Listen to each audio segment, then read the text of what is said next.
I'm doing a live about the perception of size. Now, I've talked about body. I'm actually talking about food in this situation, because the most, not the most, one of, I always say the most, one of the most common things I'm told by a client, or the description, is usually a story that starts with some kind of social situation where people are going out to eat in a group, and the client I'm talking to is usually trying to lose body fat, and will say, we went out to eat and I just couldn't believe it, Helen, how could they eat that? Now, it might be in this situation, they are always looking at somebody else's food, right? They're always looking at somebody else's they're eating with. I can't stand it, Helen, how could they eat that? Now, and lose weight usually is what they'll say. How can they eat that? I think I don't know how I could do that. Very much a comparison of somebody else's choice of food or size of food in comparison to their own, and the perception of how that's supporting somebody else's health as opposed to their own. If you're watching or listening to this, you might have done this yourself, possibly. Have I? I think I probably have done something at some point or other. And it's usually, to be fair, if it is someone who's also looking, hey, Nazreen, to lose weight, that's where it's kind of like a comparative thing. Like, you're trying to lose weight, or you are losing weight, and I'm on the journey of losing weight. How is it you can eat that? How can I eat that, Helen, and lose weight or not lose weight, and I'm doing this? There's very much a huge comparison. It's usually extremes, right? So it's usually extremes when they're looking at somebody else's food, right? And what I mean by that is either it's a very small meal, and therefore the comment will be, how can they eat that, Helen? I would be starving. I would starve. They probably wouldn't starve. However, I would find that it's too hard, Helen. I can only eat something that small. Or it's huge. The meal's absolutely massive in comparison in their head. The perception is the meal is absolutely huge. Helen, I don't know how they can eat that. That would make me feel sick. I would feel terrible after eating that, Helen. I don't know how they could manage to eat that, Helen. How do they do that, Helen? I don't know how do they eat that? You can see how this might go on in the conversation. First point, right, I want to make, if you're guilty of this, or also if you have a conversation with somebody, this comes up, not everyone in an ideal world is due to have the same portions. Now, let's bear in mind, in this situation, 8 times out of 10, it's usually a social situation where the food has been brought out and it's being served at a certain level and someone's chosen it, right? So firstly, first and second. Firstly, certainly if it's multiple clients that we work with, actually that client may have made choices before that meal that allow them to make that choice that you may not have, right? Okay, and by that I mean they might have spoken to a coach on a particular strategy, might have made a decision to deal with it before or after to ensure that they could have the large meal if they wanted to, or conversely, they might have discussed with the coach that they're going to pre-select a meal at the place they're going to because they weren't comfortable making those choices, so the meal was a lot smaller. And then secondly, actually, and we've talked about this a lot, so I'm covering old ground. I like to do that though, just to ensure, like in case there's some new people joining this conversation, that actually portions are meant to be different. They are meant to be relative to the person. They're meant to be relative to the person consuming the meal. They're not meant to be the same for all of us around the table. So one person actually may be able to eat quite a large meal and they won't feel necessarily ill, regardless if they're male or female. They might still be able to do that. If anybody's gone out to eat with me, if I'm very active, I can eat a lot of food, let's be honest. However, also it's okay if somebody makes very small choices because they may be choosing to have a larger meal the day before or day after that you're not aware of, and that's where it's a very fine line between perception and reality again, right? Because I said the title list was perception of size because it's only ever perception, it's not fact.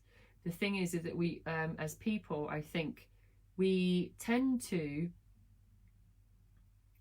do something which is very human, which is to assume that everybody behaves in the same way as us. And that sometimes extends to food choices. If we know that we have a plan in place with our coach that is very successful and works, and our portions or our food choices are what they are for us to succeed in weight loss, we often assume that everyone else is following the same plan or the same strategy because it works for us, even if it's the same coach. Sometimes we find this, I find this, that therefore there's lots of questions of, oh, how can you eat that? I'm not eating that. Well, how can you lose weight and eat that? Why are you eating that? There's a lot of I don't want to call it questioning. There is a little bit. There's a little bit of judgment, I think, as well. But also because as humans, we assume that everyone behaves the same as us. And when we find, in fact, that somebody isn't, especially if we're eating with them or socially eating with them, that can become a challenge to ourselves, because we therefore start to question, actually, am I meant to be eating this? Am I meant to be eating that? Where's the difference between perception and reality? And it's not something I think you particularly resolve on a Facebook Live or an Instagram Live. I think it's more to do with our own judgment of other people's behaviours and what we perceive them to be. Ultimately, and it comes back to, certainly if you're working with YouFit, I'm going to make this point, that a lot of it comes back to one of the things that I can't find, there's so many notes in here. However, one of the comments that a quote I took from a client is to say that one size does not fit all. Okay, and I say it a lot. If you're one of my clients, you've probably heard this. I always say there's more than one way to skin a cat. As a saying, that's quite disturbing if you really think about it. However, it's actually very true when it comes to nutrition and the perception of meals and sizes and portions, exception, calories, energy balance, nutrition, whatever you want to call it. Actually, a variety of methods work because you're with somebody who's choosing or has an agreement with a coach or actually whatever they're doing, privately or with the support of another. If that does not match yours, it does not mean that it's not valid or it's not working or it's not as good as yours or yours is meant to be theirs. It is the fact that actually if one size doesn't fit all as an approach, as we know in life in general, then actually that's the same when it comes to your nutritional choices or how you're approaching your food. I could probably line up, no, I would like to someday line up all of our clients in a big long line, and I would struggle to find an exact comparison between two people following exactly the same approach to their nutrition, because they won't be. The smallest of details have changed, the biggest of details have changed, and you get into, if you were to list out everything that in each individual client does to achieve what they're looking for on their journey, it would be exceptionally rare to find exactly the same match. And that would be the same when it comes to things like this. And this is something I want to bear in mind, because certainly it did certainly come up over August for sure with Eat Out to Help Out. But it is something that has reared its head a little bit still as socialising is happening, certainly as we're coming out of this particular period of time, that how can they eat that comment?